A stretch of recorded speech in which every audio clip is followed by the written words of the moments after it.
આવ પાયલ. કેમ દેવાંગ, તે મને મળવા માટે અહીંયા બોલાવી?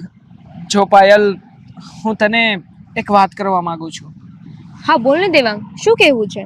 જો પાયલ, આજે આપણી જોબની ટ્રેનિંગ પૂરી થઈ જશે અને આજે આપણો છેલ્લો દિવસ છે. પછી આપણે આ રીતે મળી નહીં શકીએ, આપણે જુદા થઈ જઈશું. કેમ દેવાંગ નહીં મળી શકીએ? હું તને પ્રેમ કરું છું અને તારી સાથે લગ્ન કરવા માંગુ છું. જો પાયલ, મારા મમ્મી મને ક્યારેય ગામડામાં નહીં પરણાવે. મારા મમ્મી અને મારો ભાઈ તને ક્યારેય નહીં અપનાવે, કારણ કે અમે લોકો રહ્યા શહેરના અને સારા કુટુંબના. ને મારો નાનો ભાઈ પણ એક પ્રાઇવેટ કંપનીમાં મોટી જોબ કરે છે, એટલે એ લોકો આપણને ક્યારેય નહીં અપનાવે. તો હવે આપણે શું કરીશું પાયલ? આપણે બંને લગ્ન કરી લઈએ. હા પાયલ, પણ તું હજી એક વખત વિચાર કરી લેજે, કારણ કે અમે લોકો રહ્યા શહેરના માણસ અને તમે ગામડાના. જે રીતે તું તારા ગામડામાં રહે છે ને, એ રીતે તું અમારા શહેરમાં નહીં રહી શકે. અને હા, મારા મમ્મીનો સ્વભાવ પણ ખૂબ ગુસ્સાવાળો છે, એટલે તું હજી એક વખત વિચાર કરીને નિર્ણય લેજે. શું તું આ બધું સહન કરી શકીશ? દેવાંગ, તું ચિંતા ના કર, હું બધું સંભાળી લઈશ. પણ પાયલ, તારા પપ્પા તો માનશે ને? હા દેવાંગ, મારા પપ્પા તો માની જશે, કારણ કે મારા પપ્પાને ખબર છે કે એમની દીકરી એવું કાર્ય ક્યારેય નહીં કરે જેનાથી એને પછતાવું પડે. એટલે તું મારા પપ્પાની ચિંતા ના કર.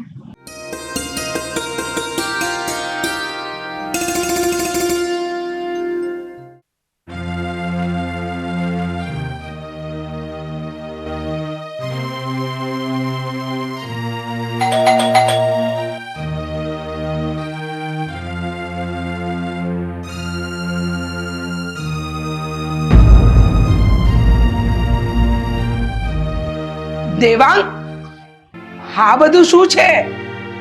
અને આ કોણ છે? કઈ ભિખારણને તું ઉપાડીને લઈને આવ્યો છે?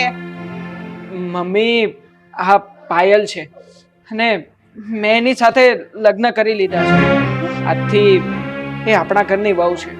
દેવાંગ, તું ભાનમાં તો છે ને? આ ગામડાની પોથાને તું ક્યાંથી ઉપાડી લાવ્યો? તું તને જો અને આ ગામડાની ગમારને જો. મમ્મી, તમે આ બધું પછી બોલજો, પેલા અમે લોકો અંદર આવીએ.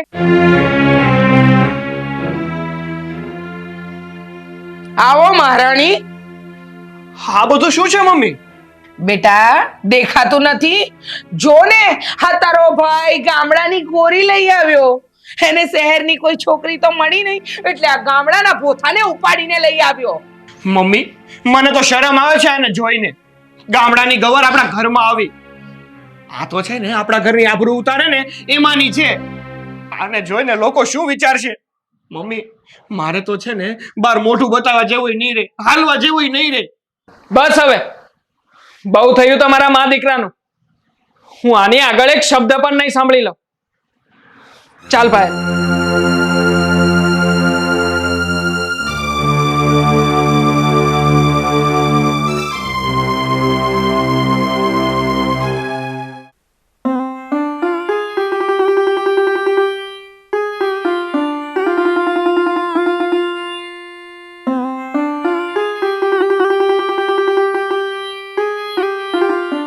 અરે ઓ વવરાણી, સાંભળો છો કે પછી કાન આડા હાથ કરી દીધા છે? હા મમ્મી, બોલો ને, સાંભળું છું. હું ક્યારની ચા માંગુ છું. કેટલી વાર હોય ચા લાવવામાં? ચા બનાવી કે નહીં મારી? હા મમ્મી, હું ચા જ બનાવું છું. બની જાય એટલે લાવ થોડી વારમાં. અને આ સાંભળ, આ કઈ તારું ગામડું નથી. ગામડામાં ચૂલા પર ચા બનાવતા વાર લાગે. આ તો મારું ઘર છે ને મારા ઘરમાં છે ને ગેસ પણ છે અને ગેસ લાઈન પણ છે. તો ચા બનાવતા આટલી વાર સાની લાગી તને? હા? અને આ બપોર સુધી રૂમમાં સાની પડી રહે છે? વહેલા ઉઠીને કામ કરવાનું નથી સૂચતું તને? આ કઈ તારા બાપનું ઘર નથી. હમણાં મારો દીકરો જાગી જશે, એના માટે નાસ્તો કોણ બનાવશે? હા મમ્મી, હું એમના માટે ચા નાસ્તો બનાવતી હતી.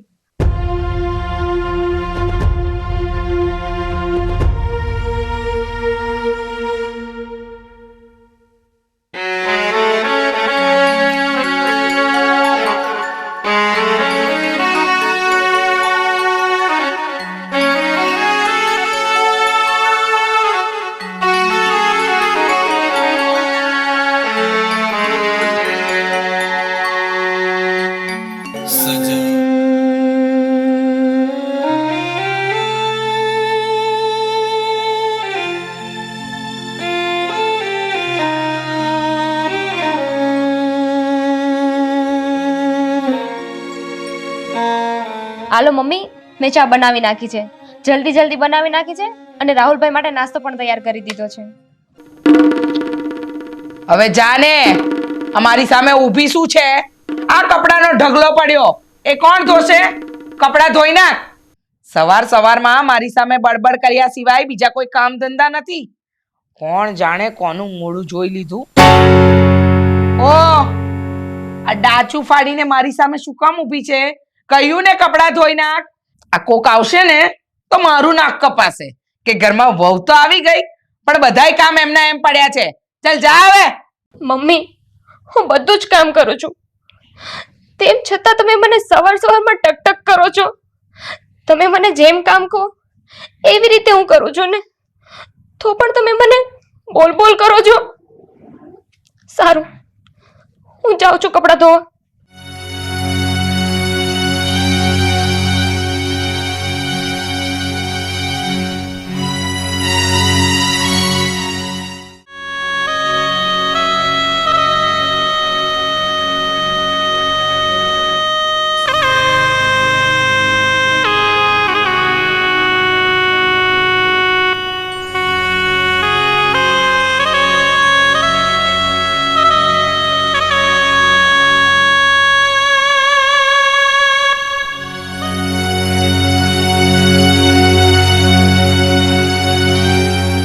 આંધળી છે? હા, આ રૂમમાં બીજા મેલા કપડા પડ્યા હતા એ દેખાતા નથી. ધોઈ નાખા કપડા. અને જેટલું મોઢું ચાલે છે ને એટલા હાથ પગ પણ ચલાવ. ગામડાની ગવર. મમ્મી, આ બધા કપડાં હું લઈ આવી, પછી પાછળથી તમે બીજા કપડાં નાખ્યા ને. તો શું થયું? મેં બીજા કપડા પાછળથી આપ્યા તો ધોવા માંડ છાની માની. જીભડો તો મારી આગળ ચલાવતી જ નહીં, સમજી ગઈ? હા મમ્મી. આ તારા બાપે તને કઈ કામ શીખવાડ્યું છે કે નહીં? તારી માં તો તને મૂકીને મરી ગઈ. માં વગરની છે એટલે કામ પણ શું આવડવાનું તને? હા, આ ધીમે ધીમે હાથ ચલાવે છે ને, થોડી ઝડપ કર હાથ ચલાવવામાં. મમ્મી, એમાં મારા પપ્પાનો શું વાંક છે? એ તો ગામડામાં ખેતરના કામમાંથી માંડ માંડ નવરા થાય છે, તેમ છતાં મને ઘરનું બધું જ કામ શીખવાડ્યું છે. કોઈ કમી નથી રાખી. એક માં ન હોવા છતાં માની જેમ બધું જ કામ શીખવાડ્યું છે. આ સવાર સવારમાં મારી સામે લપ કરે છે. બહુ જીબડી ચાલવા લાગી છે નહીં? જીબડો ના ચલાવીશ, તારો હાથ ચલાવ.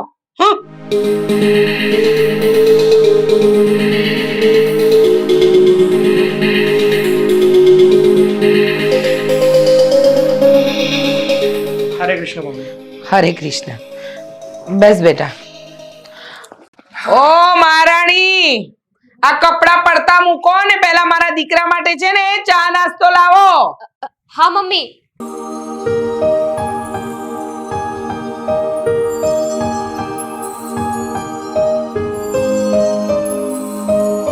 મમ્મી, તમે શું સવાર સવારમાં બંને બૂમો બૂમ કરો છો? આ જો ને બેટા, સવાર સવારમાં હાથ ચલાવવાની જગ્યાએ મોઢું ચલાવે છે. મારી સામે બડબડ કરે છે. આ ગામડાની ગમાર. કેમ ભાભી? કેમ તમે મારા મમ્મીની સામે બોલો છો? નાના મોટા સામે કેવી રીતે વાત કરવી એનું ભાન નથી તમને?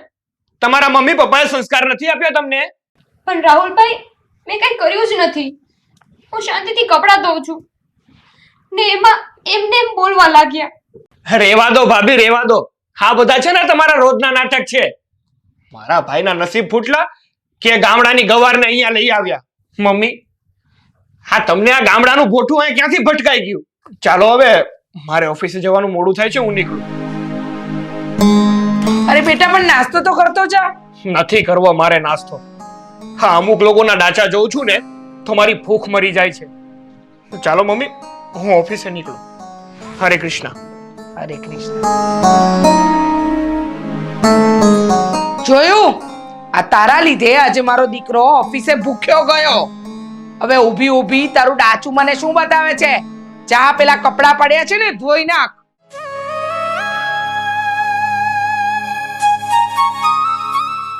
કોણ જાણે આ છપ્પર પગીના પગ પડ્યા અને મારા ઘરનું તો નખો જ વળી ગયું છે. આ દેવાંગને કોઈ શહેરની છોકરી ન મળી, તે આ ગામડાના ભોથાને ઉપાડી લાવ્યો.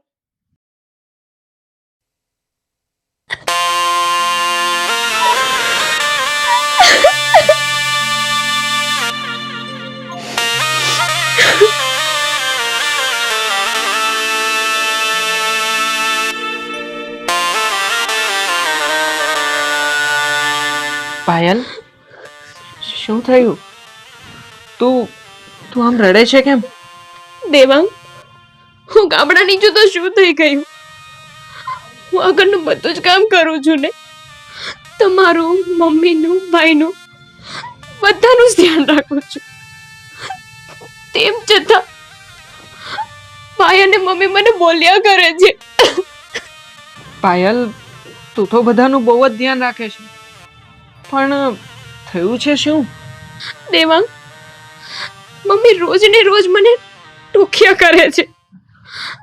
એટલું કરવા છતાં મને ગામડાની ગવાર કહે છે. રોજ ને રોજ કોઈ બહાને મને મેણા ટોણા મારે છે. જો પાયલ, તું તું મમ્મીની વાતને ધ્યાનમાં નહીં લેતી. એને તો વાતે ને વાતે બોલ્યા કરવાની, કોઈકને ટોક્યા કરવાની ટેવ છે. અને તું તું મમ્મીની વાતને ધ્યાનમાં લઈને આટલું બધું રડે છે. જો તું ચિંતા ના કર, હું મમ્મીને સમજાવી દઈશ. પાયલ, મેં કીધું ને, તું રડવાનું બંધ કર અને મારી વાત સાંભળ. હા બોલો. પાયલ, કાલે તારા પપ્પા તને મળવા આવવાના છે. એમના ઘરેથી તો એ નીકળી જ ગયા છે અને કાલ સવાર સુધીમાં તો એ અહીંયા પણ પહોંચી જશે. સાચે દેવાંગ, ખાલી પપ્પા મળવા આવવાના છે? હા પાયલ, તું હવે ફ્રેશ થઈ જા, હું મમ્મીને મળીને આવું છું.